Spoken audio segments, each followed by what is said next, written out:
अध्याय 108 बोसाइसी का अवतरण। कियान शुंजी की आकृति उस स्थान से गायब हो गई जहां वह खड़ा था और अगले ही पल वह समुद्र के दानव राजा के ऊपर प्रकट हो गया। प्रकाश और अंधकार की पवित्र तलवार नीचे की ओर वार करती हुई स्वर्ग को नष्ट करने और पृथ्वी को मिलाने में सक्षम शक्ति लिए हुई थी। तलवार की उस एक ही वार से पर्वत श्रृंखलाओं को अलग करने और समुद्र को चीरने के लिए पर्याप्त था। क्लैन तलवार की रोशनी ने गहरे समुद्र के दानव राजा पर प्रहार किया, लेकिन नील सुनहरे प्रकाश की उस परत ने उसे रोक दिया। प्रकाश जल की लहरों की तरह लहराया, तलवार की प्रकाश की शक्ति को बिखेरता, अवशोषित करता और विलीन कर देता था। कियान शुंजी का हमला समुद्र में मिट्टी के बैल के प्रवेश करने जैसा था, जो जरा सी भी हलचल पैदा करने में विफल रहा। गहरे समुद्र के दानव राजा ने उसकी ओर देखा तक नहीं। बेकार, समुद्र देवता के अवशेष की रक्षा को तुम तोड़ नहीं सकते। यह एक देवता की शक्ति है और तुम तो बस एक नश्वर प्राणी हो। कियान शुंजी ने इसे स्वीकार करने से इनकार कर दिया।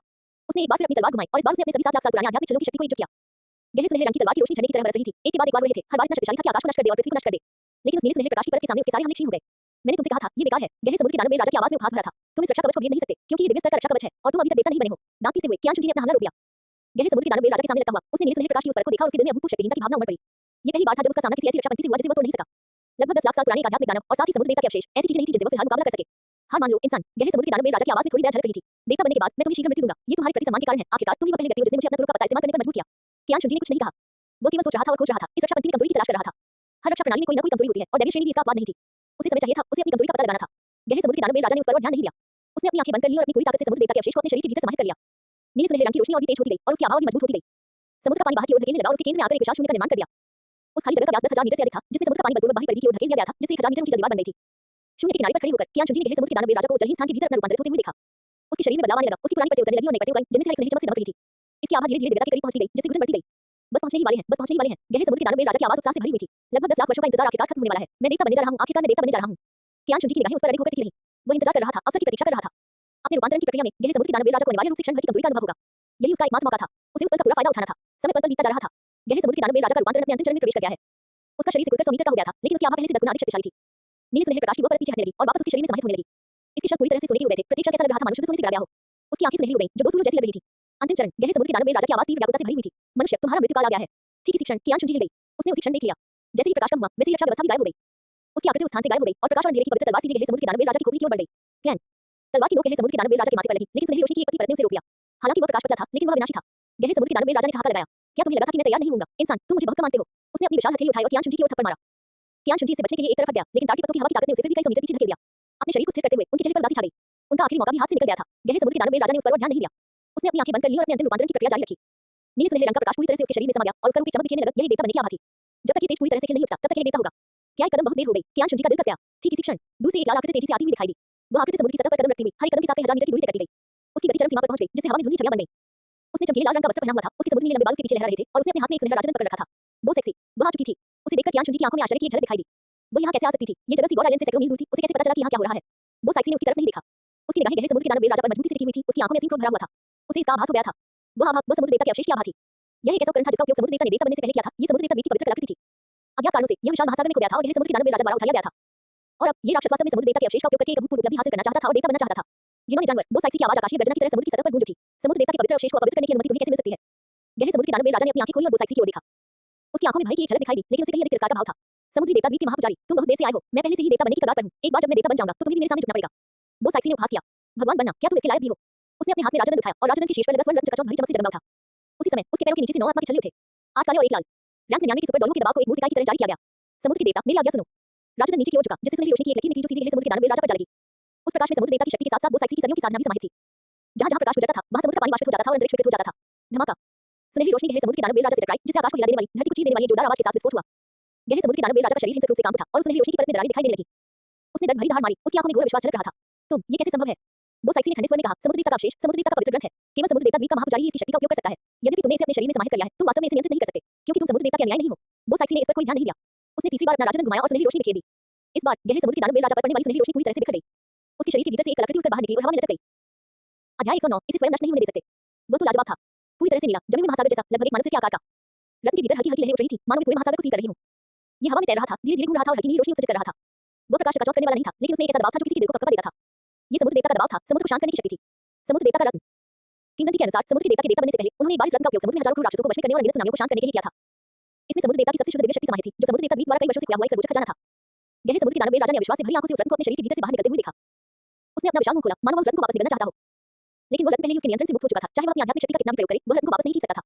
नहीं, गहरे समुद्र के दानव राजा ने निराशा भरी धार लगाई। उसकी आवाज क्रोध और अनिच्छा से भरी हुई थी। यह मेरा है, इसे बनाने में मुझे हजारों साल लगे, तुम इसे मुझसे नहीं छीन सकते।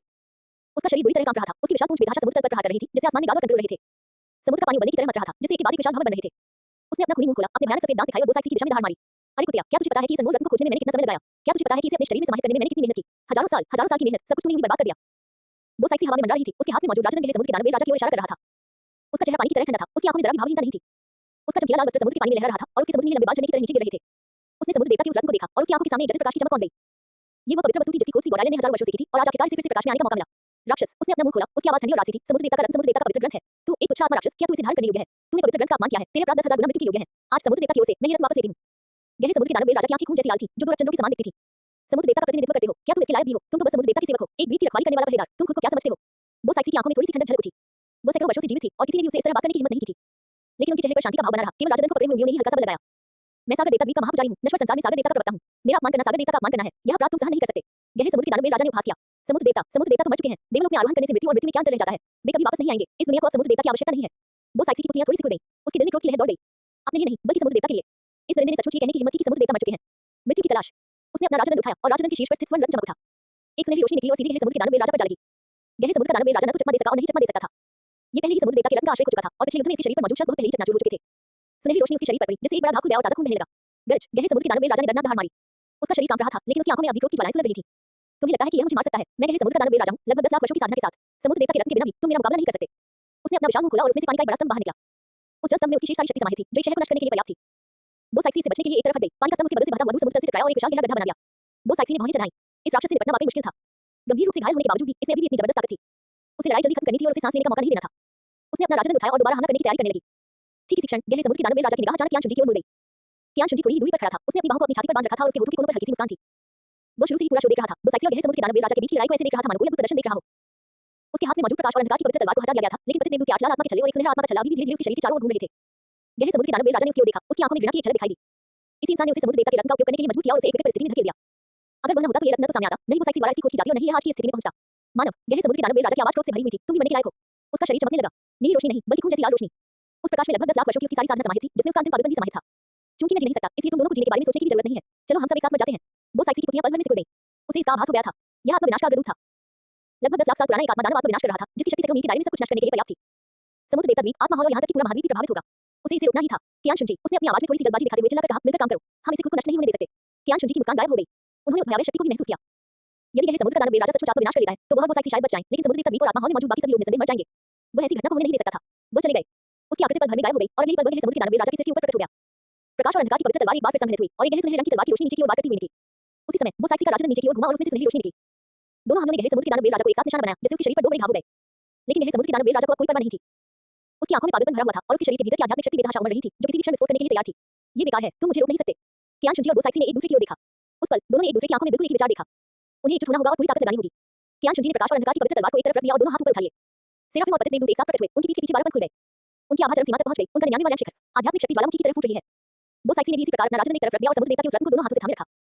उसके हाथों में वह रत्न एक चमकदार नीली रोशनी से जगमगा उठा। वह रोशनी उसकी आध्यात्मिक शक्ति के साथ मिलकर समुद्र देवता की शुद्ध शक्ति में परिवर्तित हो गई। अध्याय 110 आत्मा की अंगूठी को आत्मसात करना। दोनों की निगाहें एक बार फिर मिली। शब्दों या संवाद की आवश्यकता के बिना ही वे दोनों एक दूसरे का अर्थ समझ गए। कियान शुंजी की गहरी सुनहरी रोशनी और वो साइक्सी की नीली रोशनी आपस में घुल मिलकर विलय की प्रक्रिया शुरू करने लगी। देवदूत से और सागर देवता से आने वाली उन दो शक्तियों ने ठीक इसी क्षण एक विचित्र प्रतिध्वनि उत्पन्न की। कियान शुंजी ने वो साइक्सी की शक्ति को अपने शरीर में प्रवाहित होते हुए महसूस किया। वो सागर देवता की शक्ति थी, शुद्ध और विशाल। वो साइक्सी ने भी इसी तरह कियान शुंजी की शक्ति को अपने शरीर में प्रवाहित होते हुए महसूस किया। वह देवदूत की शक्ति थी, पवित्र और रासी। दोनों शक्तियां उनके शरीरों के भीतर प्रवाहित होती रहीं, एक दूसरे में विलीन होती गईं और एक दूसरे को प्राप्त करती गईं। वो साइक्सी के दिल में एक अजीब सी भावना उमड़ पड़ी। वह अनुभूति ऐसी थी मानो पानी और दूध आपस में मिल रहे हों, मानो आत्मा की प्रतिध्वनि हो। सैकड़ों वर्षों तक जीवित रहने के बावजूद उसने पहले कभी इस अनुभूति का अनुभव नहीं किया था। इस क्षण उसका दिल थोड़ा कांप उठा। कियान शुंजी को भी वैसी ही अजीब सी अनुभूति हुई। उसने वो साइक्सी की ओर देखा। उसकी आंखों में आश्चर्य की एक झलक दिखाई दी। लेकिन उसके पास ज्यादा सोचने का समय नहीं था, क्योंकि गहरे समुद्र के दानव राजा का आत्मविस्फोट पहले से ही आसान था। अभी उसने धीमी आवाज में चिल्लाया। दोनों की शक्ति एक साथ विस्फोटित हुई। गहरे सुनहरे प्रकाश और नीले प्रकाश का आपस में मिलन हुआ, जिससे प्रकाश का एक विशाल स्तंभ बन गया, जिसने गहरे समुद्र के दानव राजा को अपने भीतर समा लिया। प्रकाश के उस स्तंभ के भीतर देवदूत की न्याय करने की शक्ति, सागर देवता की शुद्धिकरण की शक्ति और 2 अद्वितीय विशेषों की पूर्ण शक्ति समाहित थी। प्रकाश के स्तंभ के भीतर गहरे समुद्र के दानव राजा का शरीर कांप उठा। उसके आत्मविस्फोट को जबरदस्ती दबा दिया गया और उसके शरीर के भीतर की आध्यात्मिक शक्ति को धीरे-धीरे थोड़ा-थोड़ा करके निकाला और शुद्ध किया गया। उसने हताशा भरी धार लगाई, संघर्ष करने की पूरी कोशिश की, लेकिन वो शक्ति इतनी प्रबल थी कि वो उसका विरोध नहीं कर सका। नहीं, प्रकाश का वो स्तंभ पूरे 15 मिनट तक कायम रहा। जब प्रकाश थम गया, तो गहरे समुद्र के दानव राजा के शरीर ने अपनी सारी जीवन शक्ति पूरी तरह से खो दी थी। वो समुद्र की तलहटी में एक विशाल मूर्ति की तरह शांति से पड़ा हुआ था। उसकी आंखों में मृत्यु से पहले का प्रकाश अभी भी झलक रहा था। क्रोध, अनिच्छा, निराशा। उसके शरीर से गहरे लाल रंग का एक गोलाकार प्रभामंडल उभरा। वो लगभग 10 लाख साल पुराना एक आध्यात्मिक वलय था, लेकिन सार रूप में वह भी 1 लाख साल के स्तर पर था। आखिरकार यद्यपि गहरे समुद्र के दानव राजा की साधना लगभग 10 लाख वर्षों की थी, फिर भी उसने अंततः उस सीमा को पार नहीं किया था। उसकी आत्मा की अंगूठी अभी भी लाल थी, केवल साधारण 1 लाख साल पुरानी आत्मा की अंगूठियों की तुलना में अधिक गहरी और समृद्ध, जमे हुए रक्त के समान और हृदय को धड़का देने वाली चमक बिखेरती हुई। उसी समय उसके शरीर के भीतर से एक आत्मा की हड्डी बाहर निकली। गहरे समुद्र के दानव राजा की धड़ की हड्डी। वो एक घोर काली हड्डी थी, जिसकी सतह पर हल्की नीले रंग की धारियां बह रही थी, मानो किसी महासागर को सील कर रही हों। ये हवा में लटका हुआ था, धीरे-धीरे घूम रहा था और एक भयावह चमक बिखेर रहा था। कियान शुंजी ने गहरे लाल रंग की उस वृत्त और उस स्पिरिट बोन को देखा। उसके होंठ के कोने हल्के से ऊपर उठ गए। गहरे समुद्र के दानव राजा को पकड़ लिया गया। हालांकि यह वास्तव में 10 लाख साल की आध्यात्मिक अंगूठी नहीं थी, लेकिन लगभग 10 लाख वर्षों की साधना ही उसकी पति देवदूत आत्मा को उच्च स्तर तक उठाने के लिए पर्याप्त थी। वो पालती मारकर बैठ गया और आत्मा के घेरे को आत्मसात करने लगा। गहरे लाल रंग का प्रभामंडल धीरे-धीरे उसकी ओर बढ़ा और उसके शरीर में समा गया। एक विशाल शक्ति का प्रवाह हुआ। ये लगभग 10 लाख वर्षों की साधना का परिणाम था। सागर के अधिपति की शक्ति। कियान शुंजी का शरीर कांप उठा और उसकी नसों में उमड़ती शक्ति एक गर्जना करती नदी की तरह थी, जो उसके शरीर और रक्त के हर इंच को प्रभावित कर रही थी। फिर भी उनके चेहरे पर आनंद के भाव थे। समुद्र के पानी में गहरे लाल रंग की रोशनी ने उसके पूरे शरीर को घेर लिया, जिससे प्रकाश का एक विशाल आवरण बन गया। प्रकाश का आवरण समुद्री जल में धीरे-धीरे घूम रहा था और प्रत्येक घूमने के साथ गहरे लाल रंग के प्रकाश के कण नीचे की ओर दिख रहे थे, जो समुद्र की तल पर जमीन पर गिर रहे थे और दाग को तुरंत कठोर कांच में बदल रहे थे। वो ऊर्जा आत्मा के घेरे के भीतर समाहित एक भयानक ऊर्जा थी। उसका थोड़ा सा अंश भी बाहर निकल जाए तो पदार्थ का रूप बदलने के लिए काफी था। यूं विद्वान और डुई में दूर खड़ी थी, पास जाने की हिम्मत नहीं कर रही थी। वे जानती थी कि वो आध्यात्मिक घेरे को आत्मसात कर रहे थे और किसी भी प्रकार की गड़बड़ी विफलता का कारण बन सकती थी। उनकी निगाहें सतर्कतापूर्वक आसपास के वातावरण का जायजा ले रही थी और जो भी आत्मा राक्षस पास आने का साहस करता, उसे सबसे पहले मार दिया जाता। वो साइक्सी दूर हवा में लटकी हुई उस गहरे लाल रंग के प्रकाश के कोकून को देख रही थी। उसके हाथ में अभी समुद्र देवता का वह रत्न था। उसके हाथ में मौजूद रत्न से हल्की नीली रोशनी निकल रही थी, जो गहरे लाल रंग के प्रकाश के आवरण के साथ एक तीखा विरोधाभास पैदा कर रही थी। उसके चेहरे पर शांति थी, लेकिन उसकी आंखों में जटिल भावनाओं की एक झलक दिखाई दी। उसे खुद नहीं पता था कि वह क्या सोच रही है और नहीं उसे यह पता था कि वह यहाँ क्यों रहना चाहती है। उसे चले जाना चाहिए था, उसे गॉड आइलैंड लौट जाना चाहिए था। फिर भी ऐसा लग रहा था मानो उसके पैर समुद्र की तलहटी में कीलों से जड़े हों, हिलने डुलने में असमर्थ हों। उसकी निगाह प्रकाश के उस आवरण पर पड़ी, उस व्यक्ति पर जो आत्मा के घेरे को आत्मसात कर रहा था। गहरे लाल प्रकाश के बीच उसका चेहरा बार-बार दिखाई दे रहा था, गंभीर और दृढ़। उसकी हृदय गति अचानक तेज हो गई। उसे वह अजीब सी अनुभूति याद आ गई जब उन दोनों ने अभी मिलकर काम करना शुरू किया था। पानी और दूध की तरह घुलने जाने का, आत्मा के प्रतिध्वनित होने का वह एहसास। उस क्षण ऐसा लगा मानो उसका शरीर उसके साथ ही खो गया हो। उसे इस तरह का एहसास पहले कभी नहीं हुआ था। सैकड़ों वर्षों तक जीवित रहने के बावजूद उसने कभी भी इस तरह की अनुभूति का अनुभव नहीं किया था। महापुजारी, क्या आप नहीं जा रहे हैं? युवा विद्वान ने सावधानी से कहा। वो साइक्सी ने बिना कुछ बोले उसकी ओर एक नजर डाली। उसने बस अपनी नजरें हटा ली और प्रकाश के उस आवरण को देखती रही। युवा विद्वान ने चतुराई से अपना मुंह बंद कर लिया और आगे कोई सवाल नहीं पूछा। उसने गुई मेघ की ओर देखा, जो कि चुप थी। दोनों ने एक दूसरे की आंखों में संदेह देखा, लेकिन किसी ने भी इससे ज्यादा कुछ कहने की हिम्मत नहीं की। समय पल-पल बीतता जा रहा था। 1 घंटा, 2 घंटे, 3 घंटे, 1 दिन, 2 दिन, 3 दिन। कियान शुंजी 3 दिन और 3 रात तक प्रकाश के आवरण के भीतर बैठी रही। पिछले 3 दिनों से वो साइक्सी कुछ दूरी पर बिना हिले डुले खड़ी थी। वह न तो वहां से गई थी और न ही उसने उसे परेशान किया था। वो चुपचाप खड़ी रही, मानो कोई दर्शक उस प्रकाश के घेरे को निहार रही हो। युवा विद्वान और डुई ने लगातार सतर्कता बनाए रखते हुए बारी-बारी से आराम करते रहे। हालांकि उनकी निगाहें समय-समय पर वो साइक्सी पर भी पड़ती थी। यह महिला यहाँ क्यों ठहरी हुई थी? वो किस बात का इंतजार कर रही थी? चौथे दिन की सुबह प्रकाश के आवरण में अंततः एक परिवर्तन आया। गहरे लाल रंग की रोशनी सिकुड़ने लगी, जिसका दायरा 100 मीटर से घटकर 50 मीटर, फिर 10 मीटर हो गया और अंत में पूरी तरह से कियान शुंजी के शरीर में समा गया। प्रकाश का आवरण गायब हो गया और कियान शुंजी की आकृति समुद्र की तलहटी में फिर से प्रकट हुई। उसके शरीर पर 8 आध्यात्मिक चलने धीरे-धीरे घूम रहे थे। 7 लाल रंग के, एक गहरे लाल रंग का। गहरे समुद्र के दानव राजा की आत्मा की अंगूठी पहले ही उसके शरीर में समाहित हो चुकी थी। उसकी आभा पहले से भी अधिक शक्तिशाली और गहन थी, जो एक अथाह खाई के समान थी। उसने अपनी आंखें खोली, जिनमें सुनहरी रोशनी की एक झलक दिखाई दी। फिर उसने अपना हाथ उठाया और हवा में तैरती हुई गहरे समुद्र की दानव राजा की धरती हड्डी उसकी ओर उड़ी और उसके शरीर में समा गई। स्पिरिट बोन की प्रक्रिया फ्यूजन बहुत तेजी से हुआ। 1 घंटे के 15 मिनट से भी कम समय में पूरा हो गया। कियान शुंजी खड़ा हुआ और उसने अपने शरीर को फैलाया, जिससे उसकी हड्डियों से चटकने की आवाज आई। बधाई हो, पोप, युवा विद्वान और डुई ने एक साथ चुपकर अभिवादन किया। उनकी आवाजें खुशी से भरी हुई थी। कियान शुंजी ने सिर हिलाया, उसकी निगाह वो साइक्सी पर पड़ी। वह अभी भी वहीं खड़ी थी, उसके हाथ में मौजूद समुद्र देवता का रत्न पहले ही हटा दिया गया था। उसके चेहरे पर शांति थी, लेकिन उसकी आंखों में एक सूक्ष्म उतार-चढ़ाव झलक रहा था। अध्याय 111, वो साइक्सी का चुंबन। युवा विद्वान और डुई ने एक दूसरे की ओर देखा। वे जानते थे कि आगामी अवसर उनके ठहरने के लिए उपयुक्त नहीं था। दोनों ने एक साथ झुककर प्रणाम किया और पीछे हट गए। उनकी आकृतियां शीघ्र ही दूर समुद्र के पानी में विलीन हो गईं और इस समुद्र तल को कियान शुंजी और वो साइक्सी के लिए छोड़ दिया। समुद्र तल पर फिर से सन्नाटा छा गया।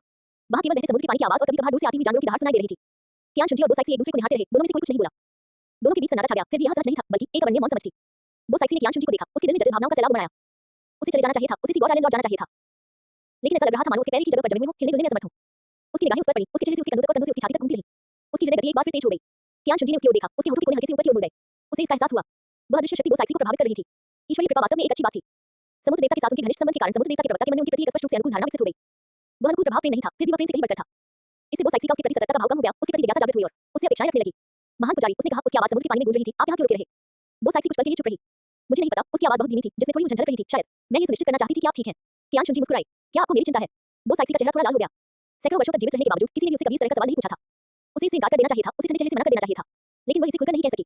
उसने बिना कुछ बोले अपना सिर नीचे झुका लिया। कियान शुंजी आगे बढ़ी और उसकी ओर चलने लगी। उसकी चाल बहुत धीमी और हल्की थी, फिर भी उसका कदम वो साइक्सी के दिल पर पड़ता हुआ प्रतीत होता था। वो उसकी आकृति को करीब आते हुए देखती रही और उसकी धड़कन भी तेजी से बढ़ती गई। वो पीछे हटना चाहती थी, बचना चाहती थी, लेकिन उसका शरीर आगे मानने से इनकार कर रहा था। वो वहीं खड़ी रही और उसे पास आते हुए देखती रही। कियान शुंजी उसके सामने रुक गई और ऊपर से उसे नीचे देखने लगी। वो उसे एक से लंबा था, उसका चेहरा देखने के लिए उसे अपना सिर ऊपर उठाना पड़ता था। उसने अपना सिर उठाया और उसकी आंखों में देखा। उस क्षण उसकी धड़कन लगभग रुक गई। तुमने मेरी 2 बार मदद की। कियान शुंजी की आवाज बहुत कोमल थी, जिसमें थोड़ी सी नमी झलक रही थी। पहली बार तुमने मुझे जाने दिया, दूसरी बार तुमने मुझे गहरे समुद्र के दानव राजा को मारने में मदद की। क्यों? वो साइक्सी ने अपना मुंह खोला, कुछ कहना चाहती थी, लेकिन उसे समझ नहीं आ रहा था कि क्या कहे। उसे नहीं पता था कि वो उसकी मदद क्यों करना चाहती थी। शायद ये समुद्र देवता के रत्न के कारण था, शायद इसलिए कि वो उसे मरते हुए नहीं देखना चाहती थी, या शायद इसलिए कि उसे खुद नहीं पता था। मुझे नहीं पता, उसने धीमी आवाज में कहा, उसकी आवाज में थोड़ी सी घबराहट थी। कियान शुंजी ने अपना हाथ बढ़ाया और धीरे से उसकी ठोड़ी को ऊपर उठाया। उसकी उंगलियां उसकी त्वचा को छू गईं, गर्म और शक्तिशाली।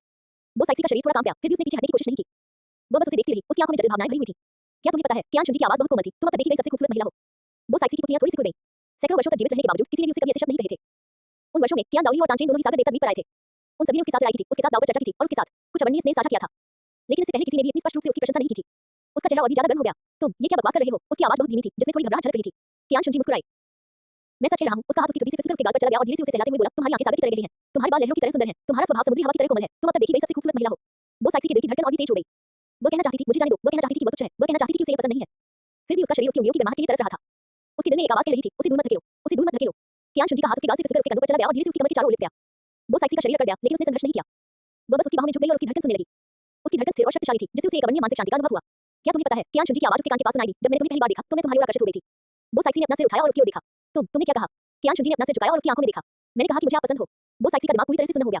पसंद करना, क्या वह उसे पसंद करता था? वो सागर देवता द्वीप की महान पुजारिन थी और नश्वर दुनिया में सागर देवता की प्रवक्ता थी। उसमें सांसारिक इच्छाएं नहीं हो सकती थी, नहीं वह निजी प्रेम संबंधों में पड़ सकती थी। उसके हृदय में केवल सागर देवता का ही वास हो सकता था। फिर भी इस क्षण उसका दिल अनायास ही उसकी ओर झुक गया। मैं नहीं कर सकती। उसकी आवाज बहुत धीमी थी, जिसमें संघर्ष की झलक थी। कियान शुंजी की उंगलियां धीरे से उसके होठों पर दब गईं। ऐसा कुछ भी नहीं है जो आप नहीं कर सकती। आप सागर देवता द्वीप की महान पुजारिन हैं, लेकिन आप एक महिला भी हैं। आपको अपनी खुशी पाने का पूरा अधिकार है। वो साइक्सी की आंखों में आंसू भर आए। सैकड़ों वर्षों तक जीवित रहने के बावजूद किसी ने भी उसे कभी ऐसे शब्द नहीं कहे थे। सबकी नजरों में वह सागर देवता द्वीप की महान पुजारिन थी, एक एकांत प्रिय व्यक्तित्व, एक ऐसी पवित्रता जिसे अपवित्र नहीं किया जा सकता था। किसी ने भी उसे एक महिला के रूप में नहीं देखा, एक ऐसी महिला जिसे प्यार और दुलार की जरूरत थी। केवल उसे, तुम, क्यों? उसकी आवाज भरा गई। कियान शुंजी मुस्कुराए, क्योंकि तुम हो, न तो सागर देवता द्वीप की महान पुजारी, नहीं सागर देवता की प्रवक्ता, बल्कि सिर्फ तुम। वो साइक्सी के आंसू आखिरकार बह निकले। सैकड़ों वर्षों तक जीवित रहने के बाद ये पहली बार था जब किसी ने उसे नाम से पुकारा। न तो महान पुजारी, नहीं समुद्र देवता का प्रवक्ता, बल्कि वो साइक्सी। उसके दिल में एक अभूतपूर्व भावना उमड़ पड़ी। वह था ध्यान दिए जाने, पहचाने जाने और स्नेह किए जाने का एहसास। कियान शुंजी ने धीरे से अपने चेहरे से आंसू पोंछ लिए। रोना बंद करो, रोना अच्छा नहीं लगता। वो साइक्सी की आंखों में आंसू आ गए और उनके चेहरे पर मुस्कान आ गई। तुम सचमुच एक कमीने हो। कियान शुंजी मुस्कुराए। मुझे पता है।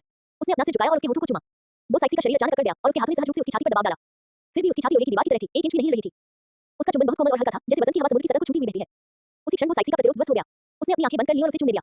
उनके चारों ओर समुद्र का पानी भर रहा था, मानो उनके आलिंगन के साथ नृत्य कर रहा हो। दूर समुद्र की सतह पर सूर्य की रोशनी फैलती हुई समुद्री जल में प्रवेश करती हुई उन पर धब्बेदार प्रकाश और छाया डालती है। ऐसा लग रहा था मानो इस क्षण समय थम गया हो। जब चुंबन समाप्त हुआ तो वो साइक्सी हौंकते हुए उसकी बाहों में झुक गई। उसका चेहरा लाल हो गया था और उसकी धड़कन नूर की तरह तेज हो गई थी। सैकड़ों वर्षों तक जीवित रहने के बावजूद उसने कभी ऐसी अनुभूति का अनुभव नहीं किया था। उसका हृदय उमंग और मिठास से भर गया था। अध्याय 112 तुम पागल हो। तुम पागल हो। उसकी आवाज बहुत धीमी थी, उसमें थोड़ी सी कंपन थी। मैं सागर देवता द्वीप की महापुजारी हूं और तुम माहौल की सर्वोच्च धर्माध्यक्ष हो। हम। कियान शुंजी की उंगली ने धीरे से उसके होठों को छुआ। हम जैसा कुछ नहीं है, सिर्फ तुम और मैं हैं। वो साइक्सी ने उसे देखा, उसकी आंखों में कई तरह के भाव उमड़ रहे थे। उसे समझ नहीं आ रहा था कि क्या कहे, क्या करे। उसका विवेक कहता था कि उसे दूर धकेल देना चाहिए, चले जाना चाहिए और सब कुछ भूल जाना चाहिए। लेकिन उसका दिल कहता था कि मत जाओ, उसे मत छोड़ो। कियान शुंजी को मानो उसकी दुविधा समझ आ गई थी। उसने धीरे से उसके कंधे पर हाथ रखा। जवाब देने की कोई जल्दी नहीं है, मैं इंतजार कर सकता हूं। वो साइक्सी ने अपना सिर झुका लिया और कुछ नहीं बोली। उसे समय चाहिए था अपने विचारों को सुझाने के लिए समय। सैकड़ों वर्षों के जीवन के बाद ये पहली बार था जब उसे खोया हुआ महसूस हुआ। मैं वापस जा रही हूं, उसने धीरे से कहा। कियान शुंजी ने उसका हाथ छोड़ दिया। ठीक है, मैं तुम्हें विदा कर देता हूं। वो साइक्सी ने सिर हिलाया। कोई जरूरत नहीं, मैं खुद संभाल सकती हूं। वो मुड़ी और सागर देवता द्वीप की ओर चल पड़ी। कुछ कदम चलने के बाद वह अचानक रुक गई और पीछे मुड़कर देखा। कियान शुंजी अभी भी अपनी जगह पर खड़ा था, उसके होठों पर हल्की सी मुस्कान थी। उसके दिल में एक गर्मजोशी उमड़ पड़ी। कियान शुंजी, उसने पुकारा। हम। अगली बार जब तुम सिगोड़ा लेने आओगे, तभी मैं तुम्हें वहां से भगा दूंगा। कियान शुंजी मुस्कुराई, तो अगली बार हम कहीं और चलेंगे और मैं तुम्हें ड्रिंक पिलाऊंगी। वो साइक्सी ने सिर हिलाया और जाने के लिए मुड़ गई। उसकी चाल पहले से कहीं धीमी थी और अब वह उदास नहीं लग रही थी। समुद्र की हवा उसके लंबे बालों और वस्त्रों को उड़ा रही थी और वह धीरे-धीरे दूर चली गई। कियान शुंजी उसकी दूर जाती हुई आकृति को देखता रहा। उसके होठों के कोनों पर मुस्कान और गहरी होती गई। ईश्वरीय कृपा वास्तव में एक अच्छी बात थी। इसने वो साइक्सी के मन में उसके प्रति एक सकारात्मक भावना पैदा कर दी, जिससे उसके दिल में इच्छा बढ़ गई। हालांकि वह अभी उसे स्वीकार नहीं कर सकती थी, लेकिन उसे विश्वास था कि एक दिन वह स्वेच्छा से उसकी प्रेमिका बन जाएगी। वह मुड़ा और समुद्र की सतह की ओर तैरने लगा। युगवान और रुई ने पहले से ही पानी पर उसका इंतजार कर रही थी। कियान शुंजी को सतह पर आते देख दोनों ने एक साथ राहत की सांस ली। ओ, युगवान ने झुककर कहा, क्या आप ठीक हैं? कियान शुंजी ने सिर हिलाया। मैं ठीक हूं, चलो वापस चलते हैं। हाँ। युगपोत मुड़ा और स्पिरिट हॉल की ओर चल पड़ा। कियान शुंजी जहाज के अगले हिस्से पर खड़ा होकर दूर तक देख रहा था। मन ही मन वह अपनी अगली चाल की योजना बना रहा था। गहरे समुद्र के दानव वेल राजा को उसने अपने कब्जे में ले लिया था और बारी थी क्यान्वेन करने की। वह अभूतपूर्व 10 लाख वर्ष पुराना आध्यात्मिक जीव, जिसमें बर्फ और मानसिक दोनों गुण मौजूद थे। एक बार जब वह उसकी आत्मा की अंगूठी को आत्मसात कर लेगा, तो वह 9 आत्मा की अंगूठियों को इकट्ठा कर लेगा और फिर एक देवता बन जाएगा। समुद्र की ठंडी हवा चली, जिससे कियान शुंजी के वस्त्र जोर से फड़फड़ाने लगे। उनके होठों के कोने हल्के से ऊपर की ओर मुड़ गए। देवता बनने के रास्ते में बस अंतिम पड़ाव ही बाकी था। जब वे स्पिरिट हॉल लौटे, तब तक आधा महीना बीत चुका था। बेबी डोन, सुकिन और आहिन तीनों वहां मौजूद थी। कियान शुंजी को वापस देखकर तीनों महिलाओं की आंखों में खुशी की चमक आ गई। शिक्षक, आप वापस आ गए हैं। बेबी डोन ने कियान रेनिक्सू को पकड़े हुए आगे कदम बढ़ाया। कियान शुंजी ने सिर हिलाया और कियान रेनिक्सू को गोद में उठा लिया। कियान रेनिक्सू 2 साल से ज्यादा की हो चुकी थी। उसकी तो छोटी चोटियां बंधी हुई थी और उसकी बैंगनी आंखें उत्सुकता से उसे देख रही थी। पिताजी, उसने मीठी आवाज में पुकारा। कियान शुंजी के होठों के कोने हल्के से ऊपर उठे। अच्छी बच्ची। उन्होंने अपनी बेटी की पीठ पर धीरे से थपथपाया और फिर उसे बेबी डोन को वापस सौंप दिया। उन्होंने धीमी आवाज में कहा, आप सभी ने इस दौरान कड़ी मेहनत की है। तीनों महिलाओं ने एक साथ सिर हिलाया। यह कोई कठिन काम नहीं था। कियान शुंजी ने सिर हिलाया। मैं थक गई हूं, मैं पहले आराम करने जाऊंगी। वह मुड़ा और पीछे वाले हॉल की ओर चल पड़ा। तीनों महिलाएं उसकी जाती हुई आकृति को देखती रहीं। उनकी आंखों में जटिल भाव झलक रहे थे। वे सब इसे महसूस कर सकती थी। वो बदल गया था। वह अधिक शक्तिशाली, अधिक गंभीर और साथ ही अधिक कोमल हो गया था। उन्हें नहीं पता था कि क्या हुआ था, लेकिन वे जानती थी कि इसका संबंध सीगोर आइलैंड से जरूर है। शाम को कियान शुंजी आहिन के कमरे में आई। आहिन अपने बाल संवार रही थी। कियान शुंजी को अंदर आते देख उसने कंधी नीचे रख दी और खड़ी हो गई। ओह! कियान शुंजी चलकर उसके पास बैठ गई। क्या इस दौरान तुम्हें मेरी याद आई? आहिन का चेहरा थोड़ा लाल हो गया। मैंने किया। कियान शुंजी मुस्कुराया। उसने हाथ बढ़ाकर उसे अपनी बाहों में भर लिया। आहिन उसकी छाती से लगकर उसकी धड़कन सुनने लगी। ओह! उसने धीरे से कहा, हम। क्या तुम फिर से चले जाओगे? कियान शुंजी कुछ पल चुप रहा। हाँ, अभी भी एक आखिरी स्पिरिट ट्रेन की तलाश बाकी है। आहिन का शरीर थोड़ा कांप उठा। क्या ये खतरनाक है? कियान शुंजी ने सिर हिलाया। खतरनाक, लेकिन मुझे कोई परेशानी नहीं होगी। आहिन ने अपना सिर उठाया और उसकी ओर देखा। क्या तुम वादा करते हो? कियान शुंजी ने सिर हिलाया। मैं वादा करती हूं। आहिन उसकी बाहों में पीछे झुक गई और कुछ नहीं बोली। उसे उस पर विश्वास था, क्योंकि उसने जो कुछ भी कहा था, वह पूरा कर चुका था। रात बिना किसी घटना के गुजरी। अगले दिन कियान शुंजी हॉल में आए। कियान दाओ युआनगन में चाय पी रहे थे। कियान शुंजी को अंदर आते देख उन्होंने अपना चाय का प्याला नीचे रख दिया। सफल हुआ। कियान शुंजी ने सिर हिलाया। गहरे समुद्र का दानव वेल राजा पहले से ही हमारे हाथ में है। कियान दाओ ने उसकी ओर देखा। उसकी आंखों में संतुष्टि झलक रही थी। बस आखिरी वाला ही बचा है। कियान शुंजी ने कहा, कियान में गाइस सुदूर उत्तर में स्थित एक 10 लाख साल पुराना आध्यात्मिक जीव है। कियान दाओ की भौहें थोड़ी सी खुल गईं। 10 लाख साल पुराने स्पिरिट बीस्ट से निपटना आसान नहीं है। क्या आपको भरोसा है? कियान शुंजी मुस्कुराई। पिताजी, आपने मुझे कभी ऐसा कुछ करते हुए कब देखा है जिस पर मुझे भरोसा न हो?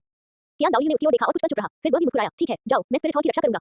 कियान शुंजी खड़ी हो गई। धन्यवाद पिताजी। वह मुड़ा और चला गया। कियान दाओ उसकी जाती हुई आकृति को देखता रहा। काफी देर तक स्थिर खड़ा रहा। उसके दिल में गर्व की लहर दौड़ गई। उसका बेटा सचमुच बड़ा हो गया था। अगले कुछ दिनों में कियान शुंजी ने सुदूर उत्तर की यात्रा की तैयारी शुरू कर दी। तियानमेन हिमकृमि सुदूर उत्तर के हिमनदों के नीचे रहता था, जहां का वातावरण कठोर था, तापमान बेहद कम था और साधारण आध्यात्मिक गुरु वहां जीवित नहीं रह सकते थे। उसे विशेष उपकरणों, पर्याप्त आपूर्ति और सुदूर उत्तर से परिचित एक मार्गदर्शक की आवश्यकता थी। युगवान और रुई ने आपूर्ति जुटाने के लिए जिम्मेदार थे। सुकिन और आहिन कपड़े तैयार करने के लिए जिम्मेदार थे और बीबी डोन कियान रेनिक्सू की देखभाल करने के लिए जिम्मेदार थी। सब कुछ व्यवस्थित ढंग से चल रहा था। प्रस्थान की पूर्व संध्या पर कियान शुंजी सुकिन के कमरे में आई। सुकिन अपना सामान पैक कर रही थी। कियान शुंजी को अंदर आते देख उसने अपना काम रोक दिया। ओह! कियान शुंजी चलकर उसके पास बैठ गई। सुदूर उत्तर की यह यात्रा काफी लंबी चल सकती है। सुकिन ने सिर हिलाया। मुझे पता है। अपना ख्याल रखना और आहिन और बेबी डोन का भी ख्याल रखना। सुकिन ने अपना सिर झुकाया। हाँ। कियान शुंजी ने हाथ बढ़ाकर उसके बालों को धीरे से सहलाया। मेरे लौटने का इंतजार करो। सुकिन ने अपना सिर उठाया और उसकी ओर देखा। तुम्हें सुरक्षित लौटना होगा। कियान शुंजी ने सिर हिलाया। मैं करूंगा। वह नीचे झुका और उसके होठों को चूमा। सुकिन ने अपनी आंखें बंद कर ली और उसके चुंबन का जवाब दिया। खिड़की के बाहर चांदनी पानी की तरह चमक रही थी। अगली सुबह कियान शुंजी सर्वोच्च धर्माध्यक्ष महल के प्रवेश द्वार पर खड़े थे। उनके पीछे युगवान और रुई ने हाथ बगल में रखे खड़े थे। उनके आगे बेबी डोन, सुकिन और आहिन थे। शिक्षक, आपको सुरक्षित लौटना होगा। बेबी डोन ने कियान रेनिक्सू को गले लगाया। उसकी आंखों में चिंता भरी हुई थी। कियान शुंजी ने सिर हिलाया। मैं करूंगा। अध्याय 113 स्वर्ण त्रिभुज। ठंडी हवा जोरों से बह रही थी और दुनिया सफेद रंग के विशाल विस्तार में पड़ी हुई थी। वह जितना उत्तर की ओर जाता गया, जनसंख्या उतनी ही कम होती गई। कियान शुंजी एक सींगदार घोड़े पर सवार होकर आधिकारिक सड़क के साथ उत्तर की ओर बढ़ रहा था। उसने एक भारी काला फर कोट पहन रखा था और सिर पर हवा से बचाने वाली चमड़ी की टोपी लगा रखी थी, जिससे वह खुद को इस तरह कसकर लपेटे हुए था कि केवल उसकी आंखें दिखाई दे रही थी। ये पहनावा स्पिरिट हॉल में उनकी राशि छवि से बिल्कुल अलग था। तब एक साधारण यात्रा करने वाले स्पिरिट मास्टर की तरह दिख रहे थे। वह अपने साथ किसी को नहीं लाया था। यूई गुआन और डुई ने मूल रूप से उनका अनुसरण करना चाहते थे, लेकिन उन्होंने उन्हें स्वीकार कर दिया। तियान ने गाइस का शिकार करने के लिए सुदूर उत्तर की यात्रा बेहद खतरनाक थी और इसमें और अधिक लोगों को ले जाना व्यर्थ होगा।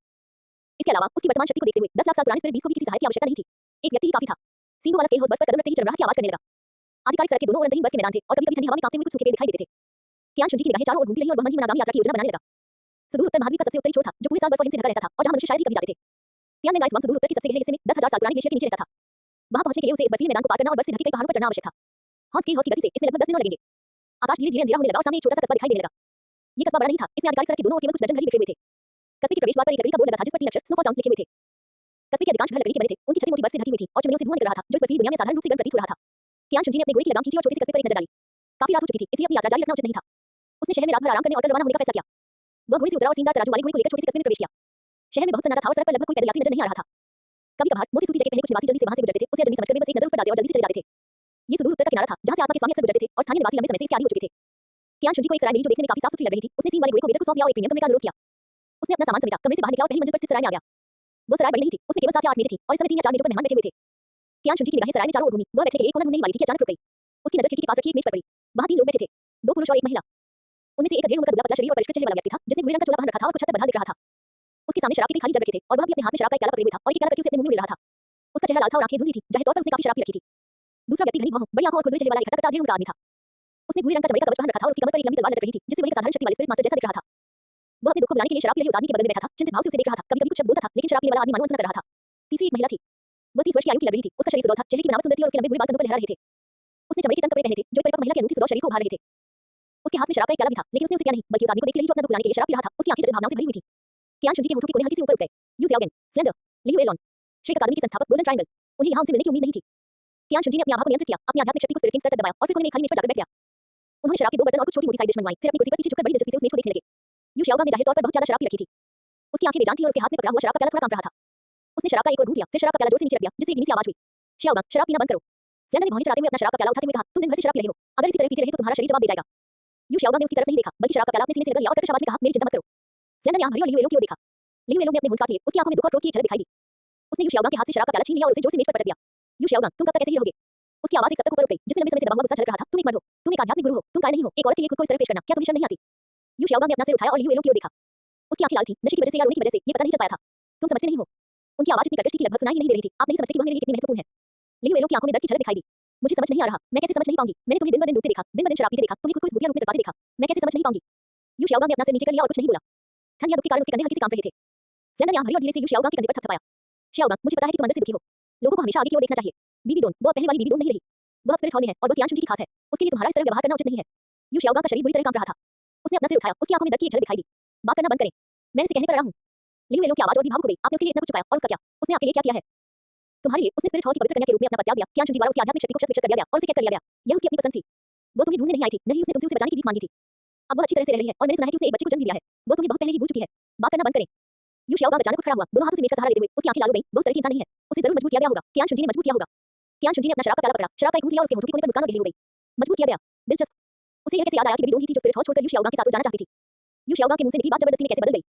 लियू एलोन ने यू शाओगान की ओर देखा, उसकी आंखों में निराशा और दुख भरा हुआ था। अध्याय 114 झगड़ा। शाओगान, होश में आओ, इतने साल बीत गए, क्या तुम इसे अभी तक भुला नहीं सकती? उसने कियान शुंजी के बच्चे को जन्म दिया है और अब वह कियान शुंजी की पत्नी है। वह कभी वापस नहीं आएगी। यू शाओगान का शरीर एक पल के लिए लड़खड़ा गया, मानो किसी भारी हथौड़े से मारा गया हो। वह धीरे से बैठ गया, दोनों हाथों से अपना सिर थाम लिया और ससते हुए बोला, नहीं, ऐसा नहीं हो सकता। उसने कहा था कि वह मेरे साथ चलेगी। लियू एलोन की आंखों में आंसू भर आए। यू शाओगान के दर्द भरे चेहरे को देखकर उसका दिल मानो किसी चाकू से मरोड़ दिया गया हो। वह उसे प्यार करती थी और बहुत लंबे समय से करती आ रही थी, लेकिन यू शाओगान के दिल में हमेशा बेबी डोन नाम की वह औरत ही बसी रहती थी। भले ही वह औरत किसी और की औरत बन चुकी थी और भले ही उसने किसी और के बच्चे को जन्म दिया था, फिर भी वह उसे बुला नहीं पा रहा था। स्लेंडर ये दृश्य देखता रहा, उसका हृदय असहायता से भर गया। गोल्डन ट्रायंगल के सबसे बड़े भाई के रूप में अपने 2 छोटे भाई बहनों को इस तरह पीड़ित देखकर वह कुछ भी नहीं कर सका।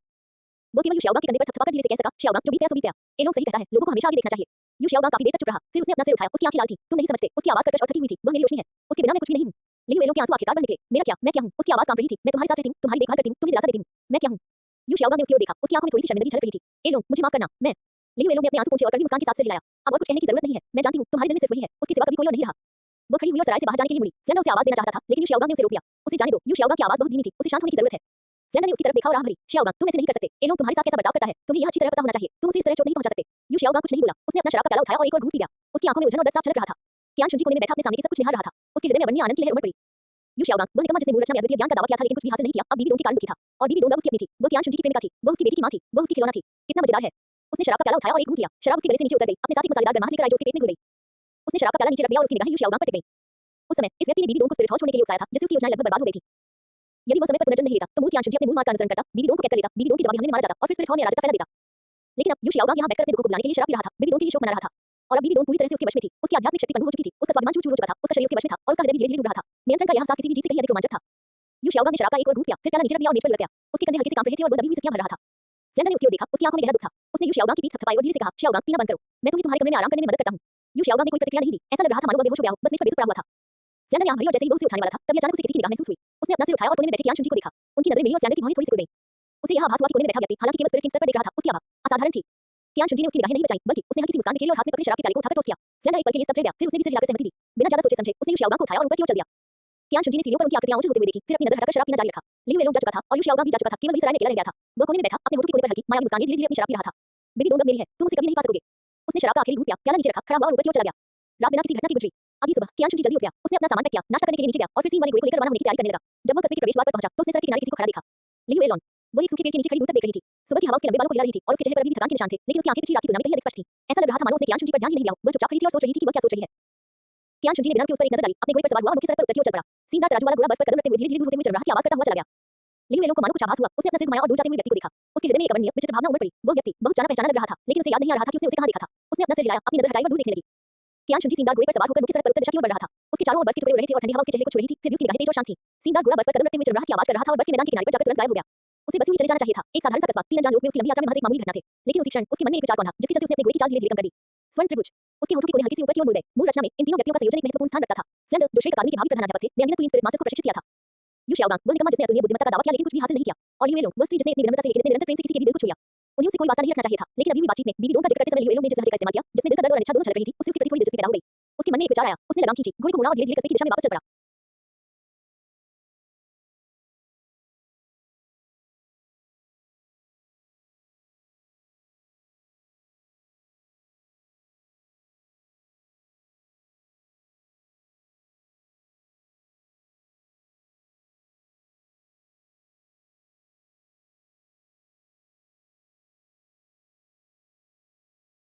अध्याय 115 दिल टूटा हुआ लियू येलोंग सराय में लौटने से पहले कियान शुनजी ने देखा कि लियू येलोंग अभी भी उस सूखे पेड़ के नीचे खड़ा था और दूर कहीं खाली निगाहों से देख रहा था ठंडी हवा से उसके भूरे लंबे बाल लहरा रहे थे और उसकी निगाहों में थोड़ी उलझन और थकावट झलक रही थी मानो वह कोई भारी बोझ उठा रही हो पीछे से घोड़ों के खुरों की आवाज सुनकर उसने अपना सिर घुमाया और देखा कि काले वस्त्र पहने एक आदमी घोड़े पर सवार होकर धीरे-धीरे उसकी ओर आ रहा है वो सहज रूप से थोड़ी अधिक सतर्क हो गई लेकिन कियान शुनजी द्वारा अपनी आवाज छुपा लेने के बाद उसे केवल आत्मा राजा के स्तर के उतार-चढ़ाव महसूस हुए इतने दूरस्थ सीमावर्ती कस्बे में यह कोई दुर्लभ विशेषज्ञ नहीं था उसकी सतर्कता थोड़ी कम हो गई क्या इस दोस्त को कोई बात है लियू येलोंग ने पहले बात की उसके लहजे में थोड़ी सी विनम्रता और अलगाव झलक रहा था कियान शुनजी घोड़े से उतरे और कुछ कदम चलकर उसकी ओर बढ़े उनके चेहरे पर सौम्य और शांत मुस्कान थी कुछ नहीं बस थोड़ी देर पहले सराय में मैंने कुछ ज्यादा शराब पी ली थी और ताजी हवा लेने के लिए बाहर आना चाहता था युवती मुझे लगता है कि आप भी कुछ सोच रही हैं क्यों ना हम थोड़ी बातचीत करें लियू येलोंग के सजनी के निमंत्रण से थोड़ी चौंक गई कुछ हद तक हैरानी हुई लेकिन उसके दिल में दबी भावनाओं ने उसे सचमुच महसूस करा दी कुछ पल की चुप्पी के बाद उसने धीरे से सिर हिलाया सराय के सामने वापस चली गई और हवा से थोड़ी सुरक्षित जगह पर खड़ी हो गई कियान शुनजी उसके पास ही रुक गया उसकी निगाहें उस विशाल बर्फीले मैदान पर टिक गई उसका लहजा किसी पुराने दोस्त से बातचीत करने जैसा सहज था अभी मैंने सराय में हो रही बातचीत सुनी वो सज्जन जो अकेले बैठकर अपने दुख भुलाने के लिए शराब पी रहे थे क्या वो आपके दोस्त हैं लियू येलोंग के चेहरे पर थोड़ा सा बदलाव आया उसकी आंखों में सतर्कता और नाराजगी की झलक दिखाई दी तुम हमारी बातचीत छुपकर सुन रहे थे कियान शुनजी मुस्कुराया और सिर हिलाया इसे छुपकर बातें सुनना नहीं कहा जा सकता सराय इतनी ही बड़ी है और उस सज्जन की आवाज भी बहुत धीमी नहीं थी मैं बहरा नहीं हूं ऐसा हो ही नहीं सकता कि मुझे कुछ सुनाई न दिया हो लियू येलोंग ने उसे काफी देर तक घूर कर देखा और यह सुनिश्चित करने के बाद कि दूसरे पक्ष का कोई दुर्भावनापूर्ण इरादा नहीं है उसने एक हल्की सी आह भरी हाँ वह मेरा दोस्त है एक ऐसा दोस्त जो कई सालों से मेरे साथ रहा है वो सज्जन बहुत दुखी है कियान शुनजी का स्वर शांत था फिर भी उसमें एक प्रकार की सहज चिंता झलक रही थी वो एक महिला के लिए शोक मना रहे हैं है ना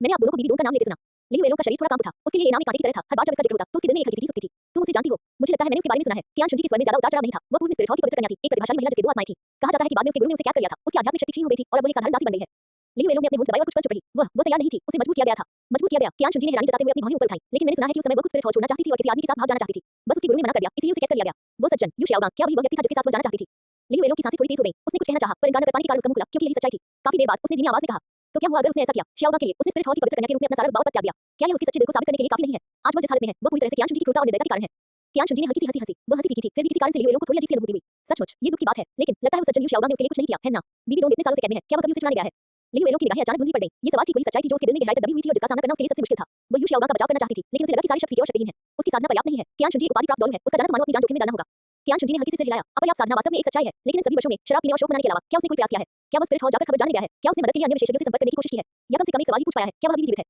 लियू येलोंग चुप हो गई वह इन सवालों का जवाब नहीं दे सकी क्योंकि उसे अच्छी तरह पता था कि शाओगांग ने कुछ भी नहीं किया था वह दिन रात शराब पीता दिन रात पश्चाताप करता और दिन रात कहता वह मेरे जीवन की रोशनी है लेकिन इन सबके अलावा उसने कुछ भी नहीं किया था उसका दिल बहुत दुखी है लियू येलोंग की आवाज थोड़ी धीमी पड़ गई मानो वह खुद को समझाने की कोशिश कर रही हो उसे बस समझ नहीं आ रहा था कि क्या करे बस भाग रहा है कियान शुनजी की शांत आवाज ने उसके शब्दों को दोहराते हुए कहा हकीकत से भाग रहा है जिम्मेदारी से भाग रहा है अपनी अक्षमता की सच्चाई से भाग रहा है वो सच्चाई का सामना करने की हिम्मत नहीं करता। वह बीबी डोंग के लायक नहीं है। भले ही बीबी डोंग उसके लिए सब कुछ कुर्बान करने को तैयार हो, फिर भी वह उसके लायक नहीं है।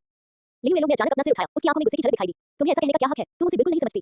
कियान शुनजी ने शांत भाव से उसकी ओर देखा। उसकी निगाहों में एक ऐसी पारदर्शिता थी जो मानो हर चीज को भेद सकती थी। मैं उसे सचमुच नहीं समझ पाता, लेकिन मैं एक बात जानता हूं, यदि कोई व्यक्ति किसी दूसरे व्यक्ति से सच्चा प्रेम करता है, तो वह उस व्यक्ति के लिए बेहतर बनता है, न कि बुरा। यू शाओगा की साधना रुक गई है और दिन ब दिन उसकी उदासी बढ़ती जा रही है। वह इसका दोष कियान शुनजी पर, अपनी आत्मा के रूपांतरण पर और इस अन्यायपूर्ण संसार पर डालता है, लेकिन कभी भी इसे स्वयं पर नहीं लेता। क्या उसने कभी सोचा है कि अगर वह स्पिरिट बॉलो या यहां तक कि टाइगर बॉलो बनने की उपलब्धि हासिल कर ले तो सब कुछ अलग होगा? लियू येलोंग ने अपना मुंह खोला, लेकिन पाया कि वह खंडन करने में पूरी तरह समर्थ थी, क्योंकि कियान शुनजी के कहे हर एक शब्द ने उसके दिल की गहराई में छिपे सबसे गुप्त संदेहों को सीधे भेद दिया। उसने इससे पहले अनगिनत बार सोचा था, अगर शाओगांग थोड़ा और मजबूत होता, अगर उसमें थोड़ी और जिम्मेदारी की भावना होती, तो शायद बीबी डोंग बच जाती, शायद उसे इस तरह से कष्ट न सहना पड़ता, शायद उन तीनों का आज जो हाल है, वह न होता। उसकी आवाज थोड़ी कर्कश थी। तुम कौन हो? तुम्हें इन सब चीजों के बारे में कैसे पता है? कियान शुनजी ने हल्की सी मुस्कान दी। वह मुस्कान इतनी सौम्य थी कि लोग उसके भावों को समझ नहीं पाए। मैं महज एक राहगीर हूं, जो कभी-कभार कुछ ऐसी बातें कह देता है जो नहीं कहनी चाहिए थी। कृपया बुरा न माने, युवती।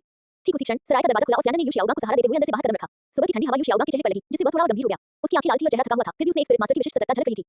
जब उसने अपनी आंखें ऊपर उठाई और उसकी निगाह सराय के प्रवेश द्वार पर पड़ी, तो उसका शरीर अचानक कट गया। अध्याय 116 वाक्य शाओगेन। उनकी नजर कियान शुनजी पर पड़ी।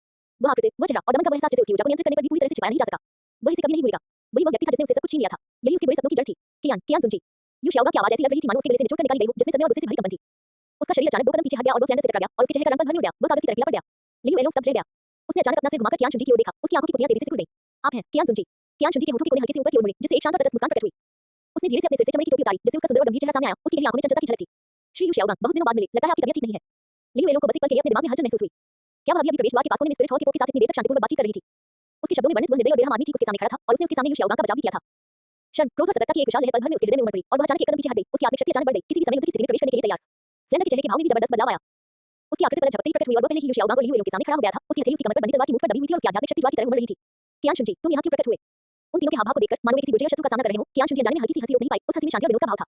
मैं यहाँ क्यों नहीं आ सकता? क्या आप तीनों को ये संक्रमण सुदूर उत्तर में हुआ? या फिर आप ये कह रहे हैं कि मैं शहर से गुजरने के लायक नहीं हूँ? फ्लेनर ने दांत पीसकर कुछ नहीं कहा। उसकी आध्यात्मिक शक्ति लगातार बढ़ती जा रही थी। वह अपनी आभा से प्रतिद्वंदी को दबाने की कोशिश कर रहा था, लेकिन उसे निराशा इस बात से हो रही थी कि वह अपनी आध्यात्मिक शक्ति को कितना बढ़ा ले। उसके सामने खड़ा कियान शुनजी एक अथाह सागर की तरह था और उसकी आभा से उसमें जरा सी भी हलचल नहीं उठ रही थी। यू शाओगांग कांपते हुए एक कदम आगे बढ़ा। उसकी आंखों में खून सी लाल नसें साफ दिखाई दे रही थी। बीबी डोंग कैसी है? उनकी आवाज कर्कश और उत्सुक थी। तुमने उसके साथ क्या किया? वह अभी कैसी है? उसे देखकर कियान शुनजी के चेहरे पर मुस्कान और भी गहरी होती चली गई। वह बहुत बढ़िया है। उद्धरण चिन्ह। वह अच्छे से खाती पीती है, अच्छे से सोती है। उसने एक बेटी को जन्म दिया है और वर्तमान में स्पिरिट हॉल में शांतिपूर्ण और स्थिर जीवन जी रही है। उस समय की तुलना में वह और भी अधिक आराम से जीवन जी रही है। यू शाओगांग का शरीर बुरी तरह कांप रहा था, मानो किसी ने उसके सीने पर हथौड़े से जोरदार प्रहार किया हो। उसके होंठ कांपने लगे और उसका चेहरा और भी पीला पड़ गया। क्या उसका बच्चा था? वह उद्धरण चिन्ह। सही, उद्धरण चिन्ह। कियान शुनजी ने हल्के से सिर हिलाया। उनका लहजा इतना सहज था मानो वे किसी मामूली सी बात का जिक्र कर रहे हों। मेरी बेटी कियान रेंगस्यू। वह लगभग 3 साल की हो चुकी है, दिखने में बिल्कुल अपनी मां जैसी है और बहुत प्यारी है। यू शाओगांग मानो अपनी सारी ताकत खो बैठा था। उसका शरीर लड़खड़ाते हुए कुछ कदम पीछे हटा और फ्लेनर से जा टकराया। उसकी आंखों में निराशा और डर इस प्रकार आपस में गुंथे हुए थे, मानो चूरने कांच के टुकड़े टुकड़े हो गए हों। यू शाओगांग की उदास सूरत देखकर लियू येलोंग का दिल बैठ गया, फिर भी उसके भीतर एक अनन्य भावना उमड़ पड़ी। वह आगे बढ़ी और यू शाओगांग के सामने खड़ी हो गई। उसकी निगाहें कियान शुनजी पर टिकी हुई थी। उसकी आवाज धीमी और तीखी थी। कियान शुनजी, आज यहाँ आकर तुम क्या करना चाहते हो? अगर तुम्हें उन पर हाथ उठाने की हिम्मत थी, तो चाहे मुझे अपनी जान ही क्यों न देनी पड़े, मैं तुम्हें आसानी से नहीं छोड़ूंगा। उसकी सुरक्षात्मक मुद्रा को देखकर कियान शुनजी की आंखों की गहराई में हल्की सी मस्ती झलक उठी। आप सचमुच यू शाओगांग के प्रति पूरी तरह समर्पित हैं। कितनी अफसोस की बात है, उसका दिल पूरी तरह से किसी और स्त्री से भरा हुआ है और मुझे डर है कि वह इस जीवन में कभी भी तुम्हारी अच्छाई को नहीं देख पाएगा। एक पल रुकने के बाद उनकी आवाज में कुछ अर्थपूर्णता आ गई। सुश्री लियू येलोंग, मुझे बताइए, क्या ये सब करना उचित है? लियू येलोंग का शरीर थोड़ा कांप उठा। उसने दांत पीस लिए और कोई जवाब नहीं दिया। उसकी आंखों में क्रोध, झिझक और उसके दिल की गहराई में दबी हुई प्रवाह का एक अंश झलक रहा था। माहौल के लगातार खतरनाक होते जाने का एहसास होने पर फ्लेनर ने गहरी आवाज में कहा, कियान शुनजी, हमें आपसे कोई वेश्या शत्रुता नहीं है। चूंकि आज महज एक आकस्मिक मुलाकात है, इसलिए ही विदा लेना बेहतर है। आप अपने रास्ते जाइए, हम अपने रास्ते पर चलेंगे। उसे देखकर कियान शुनजी ने अपनी भौहें थोड़ी सी ऊपर उठाई। श्री फ्लेनर की बात तर्कसंगत है। मेरा यहाँ ज्यादा देर रुकने का कोई इरादा नहीं था, मुझे अभी भी कुछ महत्वपूर्ण काम निपटाने हैं। तथापि उद्धरण चिन्ह। उसने अपनी निगाहें यू शाओगांग की ओर घुमाई। उसके होठों के कोनों पर एक हल्की मायावी मुस्कान थी। जाने से पहले यू शाओगांग, मैं तुम्हें एक बात कहना चाहता हूँ। यू शाओगांग ने अपना सिर उठाया। उसकी निगाहों में आक्रोश और दुख छलक रहा था। वह उसे टकटकी लगाकर देख रहा था। कियान शुनजी ने धीरे से अपने मुंह खोले। तुम उसके लायक नहीं हो। तुम पहले भी लायक नहीं थे, अब भी लायक नहीं हो और भविष्य में भी नहीं होगे। तुम्हारी आत्मा का विकृत होना, तुम्हारी रुकी हुई साधना, तुम्हारा निराशावाद और टालमटोल, ये सब इस बात का कारण है कि तुमसे वह जीवन नहीं ले सकती जो वह चाहती है। उसने स्पिरिट हॉल में रहने का फैसला किया और मेरे बच्चे को जन्म देने का फैसला किया। यह उस पर थोपा नहीं गया था, यह उसकी अपनी पसंद थी। क्योंकि वहां उसे खाने पीने और गर्म कपड़े पहनने को मिलेंगे, वह स्थिर जीवन जी सकेगी और उसका भविष्य उज्जवल होगा। और तुम, यू शाओगांग, तुम उसे कुछ नहीं दे सकते। वे कुछ वाक्य शब्द दर शब्द तेज बर्फ की चाकों की तरह सीधे यू शाओगांग के दिल में चुभ गए। यू शाओगांग का शरीर बुरी तरह कांप रहा था। उसकी आंखें लाल हो गई थी। वह कुछ कहना चाहता था, लेकिन वह केवल कर्कश से क्या निकाल पा रहा था, पूरी भाषा को व्यवस्थित करने में असमर्थ था। वे कुछ वाक्य शब्द दर शब्द तेज बर्फ की चाकों की तरह सीधे यू शाओगांग के दिल में चुभ गए। यू शाओगांग का शरीर बुरी तरह कांप रहा था। उसकी आंखें लाल हो गई थी। वह कुछ कहना चाहता था, लेकिन वह केवल कर्कश से क्या निकाल पा रहा था, पूरी भाषा को व्यवस्थित करने में असमर्थ था। उसने अपने कॉलर को कसकर पकड़ रखा था। उसकी उंगलियों की जोर सफेद पर बैठे और नसें फूल रही थी, मानो वह खुद को टुकड़ों में फाड़ देना चाहता हो। उसके होंठ कांपने लगे और उसके गले से एक घायल जानवर की धीमी गुर्राहट जैसी आवाज निकली, जो आंखें कभी काफी साफ थी, अब उन्हें खून से लाल नसें और भयानक दर्द दिखाई दे रहा था। बीबी डोंग ने कियान शुनजी के बच्चे को जन्म दिया था और उसके पास दूसरे पक्ष से पूछताछ करने की योग्यता भी नहीं थी। फ्लेनर की पुतलियां तेजी से सिकुड़ गईं। उसका शरीर थोड़ा आगे की ओर झुक गया और उसने अपनी कमर पर रखी तलवार की मुठ पर अपनी पकड़ मजबूत कर ली। उसने यू शाओगांग की लगभग ढह चुकी हालत पर एक नजर डाली और फिर लियू येलोंग को दांत पीसे और थोड़ा कांपते हुए देखा। उसके दिल में बंधा हुआ तार आखिरकार टूट गया। एक गहरी सांस लेते हुए वह आगे बढ़ा। उसका मजबूत शरीर यू शाओगांग और कियान शुनजी के बीच एक पहाड़ की तरह खड़ा हो गया। कियान शुनजी, बस करो। फ्लेनर की आवाज एक क्रोधित नरशेर जैसी थी, जिसकी ध्वनि तरंगे बर्फ से ढके शहर में गूंज रही थी और छतों पर जहां बर्फ को सरसराहट भरी बर्फ के टुकड़ों में गिरा रही थी। आपके आध्यात्मिक हौल का प्रभाव बहुत अधिक है और आपकी शक्ति स्वर्ग तक पहुंचती है। हम स्वर्ण त्रिकोण के लोग मूल रूप से आपसे शत्रुता करने की इच्छा नहीं रखते थे, लेकिन आज आपने मेरे भाई को इस तरह अपमानित किया है, इसलिए यदि मैं सबसे बड़ा भाई होने के नाते पीछे हटता रहा, तो उसके सामने खड़े होने के लिए मेरे पास कौन सा चेहरा बचेगा? अध्याय 117 आत्मा संबंध तकनीक। कियान शुनजी ने लगाम खींची और फ्लेनर की ओर तिरछी नजर से देखा। उसकी आंखों में थोड़ी सी सच्ची दिलचस्पी दिखाई दी। वो पहले तो घोड़े पर सवार होकर चले जाने के लिए तैयार था, लेकिन फ्लेनर के शब्दों ने उसकी भावनाओं में थोड़ी हलचल पैदा कर दी। उसने धीरे से अपने घोड़े को घुमाया। फ्लेनर की दृढ़ मृत्यु को चुनौती देने वाले रूप को देखा और बढ़ती रुचि के साथ अपनी एक भौं ऊपर उठाई। ओह, उनकी आवाज शांत और संयमित थी। श्री फ्लेनर क्या करना चाहते हैं? आपकी आध्यात्मिक शक्ति आत्मा संघ के चारों ओर मौजूद है, रैंक है ना? मुझे गोल्डन ट्रायंगल के बारे में ज्यादा जानकारी नहीं है, लेकिन मैं इतना जरूर जानता हूं कि इस क्रिया में आपकी साधना शक्ति संभवतः सबसे कमजोर है। आपको मुझे रोकने का क्या अधिकार है? फ्लेनर की निगाहें जरा भी नहीं हटी, जैसे ही उसके दाहिने हाथ ने अचानक उसकी कमर से लंबी तलवार निकाली, जिसकी धार ठंडी हवा में बर्फीली साफ चमक बिखेर रही थी। हाँ, मेरी साधना वाकई आपकी साधना से निम्न स्तर की है, लेकिन मेरा अपना तरीका है। उसने अपना सिर घुमाकर लियू येलोंग की ओर देखा। उसकी निगाहें भारी थीं। एलॉन, आपने श्याओगांग की हालत भी देखी है, क्या वह इस बर्फीले मैदान से इस हालत में बाहर निकल सकता है? अगर वह कोई फैसला नहीं ले सकता, तो मैं उसके लिए फैसले ले लूंगा। हमारे स्वर्णिम त्रिकोण का गौरव इस तरह पैरों तले रौंदा नहीं जा सकता। लियू येलोंग ने अपने दांत कसकर खींच लिए, उसके होठों के कोनों से ताज़ा खून रिस रहा था, उसने अत्यधिक भावनात्मक दमन के कारण खुद को काट लिया था। उसकी आंखों की रोशनी तेजी से टिमटिमा रही थी, जिसमें दर्द और संघर्ष के साथ-साथ एक प्रकार का लगभग हताश संकल्प भी समाहित था। वह अच्छी तरह जानती थी कि फ्लैंडर्स सही कह रहा था, यू शाओगांग की वर्तमान स्तब्ध और अन्योन्य अवस्था किसी भी भारी आघात को सहन नहीं कर सकती थी। अगर उन्होंने कियान शुनजी को आज यूं ही जान लिया, तो यू शाओगांग जीवन भर इस आदमी की छाया में रहेगा और फिर कभी इसे नहीं उठा पाएगा। वह ये भी जानती थी कि तीनों की मौजूदा ताकत को देखते हुए कियान शुनजी का सीधे सामना करना व्यावहारिक रूप से मौत को दावत देना था। लेकिन जब लोग जीवित रहते हैं, तो कभी-कभी ऐसे काम भी होते हैं जिन्हें करने के लिए जान जोखिम में डालनी पड़ती है। भले ही यह सिर्फ गरिमा के लिए हो, उस थोड़ी सी झिझक के लिए ही क्यों न हो। उसने अचानक अपना सिर उठाया, उसकी आंखों में अभी भी आंसू थे, फिर भी उनमें ज्वाला जैसी युद्ध की भावना झलक रही थी। फ्लेंडर, मैं आपके साथ चलूंगा। उसकी आवाज कर्कश लेकिन दृढ़ थी और अपने शरीर की एक झलक के साथ वो फ्लैंडर के साथ कंधे से कंधा मिलाकर खड़ी हो गई, जैसे ही उसे आध्यात्मिक शक्ति एक ज्वार की तरह उमड़ी, उसके पैरों के नीचे से 7 आध्यात्मिक छल्ले उठे। पीला, पीला, बैंगनी, बैंगनी, काला, काला, काला। वो एक शक्तिशाली आत्मा सन थी और उस आत्मा के घेरे के नीचे उसका भारी दबाव बाहर की ओर फैल गया, जिससे छोटे शहर में दूर से देख रहे नागरिक एक-एक करके अपने घरों में सिमट गए। फ्लेंडर ने अपनी आध्यात्मिक शक्ति भी प्रकट की, जिससे उसके शरीर के चारों ओर 7 आध्यात्मिक वलय बन गए। यद्यपि उसकी आभा लियू येलोंग जितनी गहरी नहीं थी, फिर भी वो परिष्कृत और स्थिर थी, मानो एक अभेद्य किला हो। कियान शुनजी ने अगल-बगल खड़े लोगों को देखा और अपनी आंखें थोड़ी सी खोल लीं। उसकी निगाहें लियू येलोंग के स्पिरिट रिंग के विन्यास पर पड़ी और वह थोड़ा आश्चर्यचकित हुआ। यह महिला देखने में केवल 30 वर्ष की लग रही थी, फिर भी उसकी साधना स्पिरिट से स्तर को पार करने के करीब थी। वो सचमुच असाधारण रूप से प्रतिभाशाली थी, उसने कभी यू शाओगांग से कहीं अधिक शक्तिशाली। श्रीमान फ्लेंडर, सुश्री येलोंग, कियान शुनजी ने शांत भाव से कहा, आपका भाईचारा और आपका दृढ़ निश्चय वास्तव में दिल को छू लेने वाला है।